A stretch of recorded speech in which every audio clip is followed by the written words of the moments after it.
Hi guys, welcome to this evening's webinar on improving gut health, a crucial part of your health.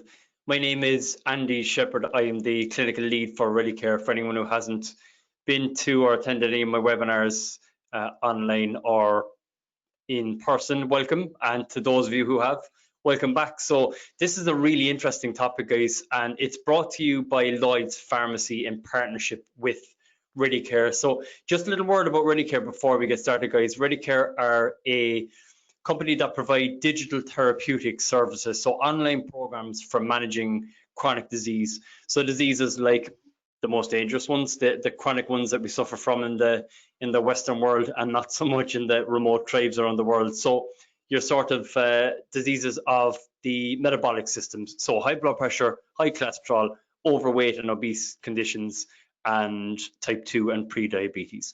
So we take our data and our clinical results very seriously. We publish data and results in international journals, and the results you see in front of you are from our own studies. So 6 kgs weight loss in 8 weeks, significant improvements in triglycerides and cholesterol ratios, and a reduction of 1.04 in HbA1c, which is a marker for blood sugar control. And in that particular study, we had a 48% remission rate on type 2 diabetes.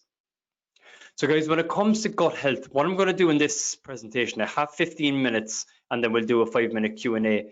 I'm going to try and cover the main systems that you need to know about, which are your gut microbiome, which are a colony of bacteria in your gut. You've probably heard a lot about those, guys, if you're taking probiotics or interested in gut health. And the second thing we're going to look at is a part of your system known as the endothelial lining, which is the structural component of your GI tract, so your digestive system. Hugely important that we know what both of those are, and then we can look at which foods you should avoid and which foods you should choose for optimal gut health. We'll do a quick Q&A then at the end. So the first one you need to know about, guys, is your gut microbiome. And as I kick off here, if you don't mind, because there's quite a few people on, will you just pop in the question section your name and where you're listening from, where you've tuned in from, if you don't mind. That will just allow me to know where in the world you're tuning in from, and also that you can hear me and or see me okay. So you might just pop in the questions tab there. Just quickly type in your name and where you're tuning in from. That'd be great. And that way I'll know how many of you can hear me, and if anybody is having any issues, it'll flag that as well. So just your name and where you're tuning in from inside in the questions. That'd be great. And that's the same area you'll be popping your questions in at the end. So guys, if you've heard about gut flora or gut microbiome, it sounds really complicated. It's not all that complicated to know what it is. Your gut microbiome are a colony of bacteria that exist within your gut, and they are absolutely crucial to your health. So what a lot of people don't know is that there's about 2.5 to 3 pounds worth of bacteria in your GI tract, in your gut. And those guys govern everything from food cravings, your emotions, your hormones, your weight, your predisposition for high cholesterol and diabetes. I mean, so many things. It's a super fascinating area. So sometimes people say things to me like, you know, I'm just that type of person that I have a sweet tooth and I'm always craving sugary stuff. And the vast majority of the time when they get a panel done, they actually have an overgrowth of something known as Candida albicans. So they have Candida, which is a bacterial overgrowth in the lower intestine. It's also referred to as SIBO, or small intestinal bacterial overgrowth. So quite often if people have sugary cravings, it can actually be that it's a bacterial overgrowth. So these microbiome are hugely important and we have to take care of them. I think it was Hippocrates who said all disease begins in the gut, and he may not have been too far wrong on that one. So the second system is your gut lining, and that's just a gut barrier that separates our intestines from the rest of our body. Now, if you don't know about leaky gut, and you probably do if you're tuning into a gut health seminar, leaky gut is so prevalent in the Western world, it's frightening. So recent estimates suggest maybe 60 to 70% of people have some form of leaky gut. And leaky gut syndrome is where you have intestinal permeability, meaning you have little holes in your gut lining.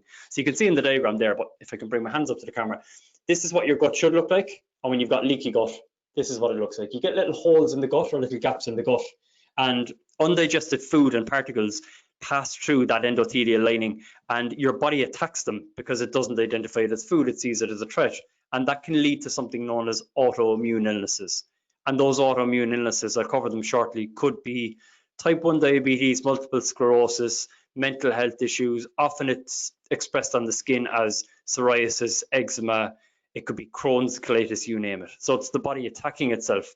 Often, not all the time, but often that's the root cause of autoimmune illness. So your gut is hugely important to take care of. So another really interesting fact is that this colony of bacteria regulate inflammation, which actually transfers up to the brain, that inflammation. So if you have inflammation in the gut, you can have inflammation in the brain, and it's mediated by a nerve known as the vagus nerve or vagal nerve, VAGUS. So 87% of depressive patients in a recent study had inflammation in the gut, which was connected up to the brain. So we know now that what you eat has a massive effect on your mental health.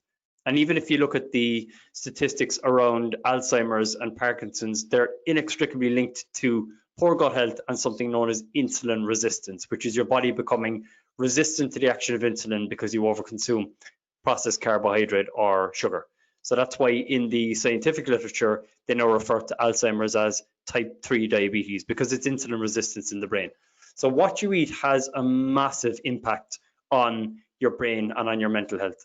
So I've seen huge turnarounds from patients who say to me, you know, I lost the weight and that was great, but my mental health was just transformed when I took processed carbohydrates, deep fried foods out of my diet, ate healthy fats, and started adding a probiotic. It can just have a transformative effect, which is amazing. So a little known fact as well, actually, is that we talk about these feel-good hormones like serotonin, and we're told if you're depressed or if you have issues with your mental health, you have an imbalance of serotonin and dopamine in the brain and you should take an antidepressant. But a recent study has shown that over 80% of your total serotonin is actually produced in the gut. So again, it's another reason to pay really close attention to gut health. So the functions of your gut microbiome, one is digestive protection, immune regulation, which is hugely important and particularly relevant at the moment with a coronavirus outbreak. It also regulates inflammation.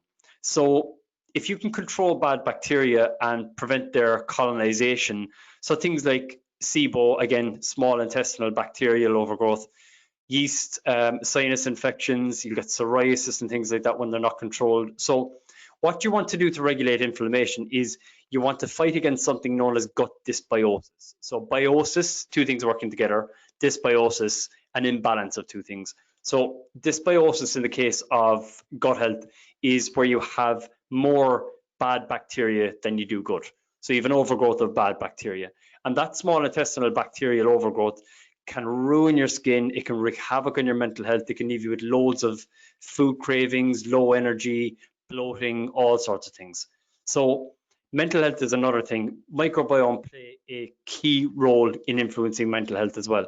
So when you're eating better and when you're eating healthier and you have better energy and your skin is better and your mental health is better, you feel clearer, particularly if you're following a whole food or ketogenic diet and you get that real crisp mental energy, clear mental clarity all day long.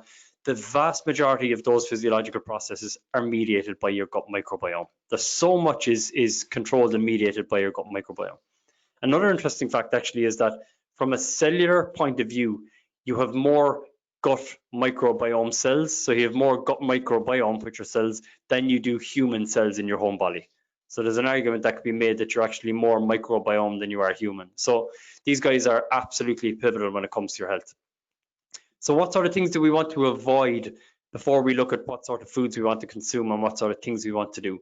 Things you want to avoid when it comes to your gut microbiome are antibiotics. Now, if you need to take antibiotics, they can be life-saving. They absolutely can. But overprescription and overconsumption of antibiotics can be particularly harmful for your gut microbiome because they kind of indiscriminately kill both good and bad bacteria. So your NSAIDs, which are non-steroidal anti-inflammatory drugs, will actually kill off your good bacteria. The same thing can happen with antacids and PPIs, which are proton pump inhibitors. So certain types of medication for acid reflux and your anti-inflammatories will all have a negative effect on your gut microbiome. So, I mean, it's not that you shouldn't consume them. They save lives and where we'd be without them, but you just need to consume them in moderation. Stress, I mean, no question. Your brain and your gut are connected. So stress influences the kind of balance of your good to bad bacteria. And somebody was surprised when I said this recently not so recently, sorry, maybe a year ago at a seminar. And someone said, I'm not sure stress could have an influence on your gut. And I said to him, well, listen, you know, have someone stand there with a gun to your head and see how well you digest the pizza. Your gut will be absolutely wrenching, hence gut wrenching and gut feeling. That's your microbiome acting up. So, and it's amazing actually, just telling someone a bit of information can have a massive effect on how your gut microbiome acts and how your digestive system acts. So there was a really interesting study carried out 2 years ago where they looked at a group of patients. They got a group of people in, I think it was 100 people in the group, and they split the group into 2 groups of 50, and they told one group, they gave them both the same perfectly fresh, perfectly good food, and they told the second group that the food was gone off. And I think something like 34 or 35 of those people had GI symptoms. So again, just a mental stressor like that where somebody was told, well, actually, you might be sick, caused 33 or 34 or whatever it was of that group to end up getting GI symptoms because the gut microbiome went crazy when they heard that. So your brain and your gut are connected by the vagal nerve. You really are what you eat from a mental health point of view. So the worst thing you can eat from a gut microbiome point of view, 2 different types of foods. The first one are refined carbohydrates.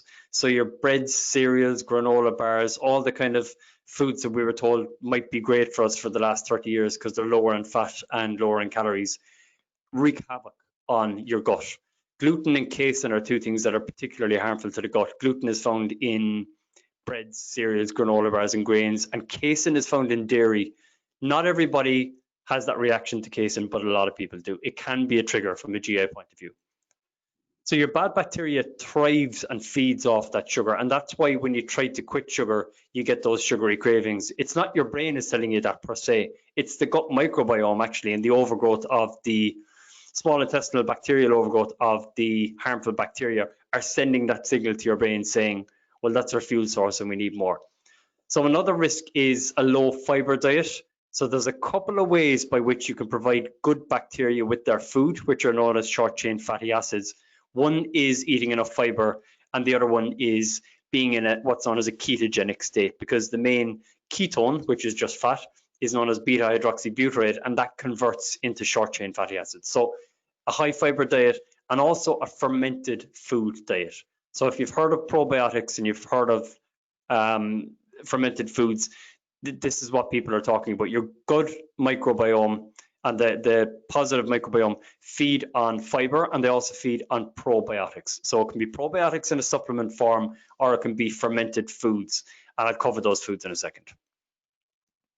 And the other system then we need to know about, guys, is the endothelial lining. And the gut lining or the endothelial lining, this is like the barrier that protects your body from stuff that's not digested and filters things out. So it controls secretion of hormones, absorption of nutrients, and it regulates the majority of our immune system. So it's important to take care of the gut bacteria that live in the endothelial lining, and it's also important to avoid the foods, the triggers, the chemicals, and the toxins that cause damage and the cracks and permeability to your endothelial lining. So leaky gut syndrome, what I was talking about, one of the first slides there, people don't put these 2 together, or they're not aware of the connection really, but they wonder why they have you know, things like joint problems in their 30s, skin conditions like acne, rosacea, eczema, psoriasis, and autoimmune conditions, which basically just means the body attacking itself, like IBS, chronic diarrhea, constipation, always getting sinuses and mouth infections, adrenal problems, joint problems.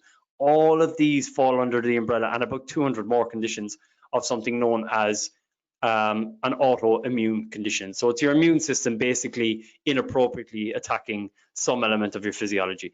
So leaky gut syndrome really, really dramatically amplifies autoimmune conditions and can actually in and of itself cause those autoimmune conditions. So it's hugely important if you do have gut issues that you address them. So let's have a look at how we do address them. So there's foods that you want to avoid for optimal gut health. So when I finish these two slides, guys, I'm just going to tell you a little bit about Redicare, and I want you to pop in your questions now, if you don't mind, so I can be sure to get around to them by the time we come to the Q&A in a couple of minutes time.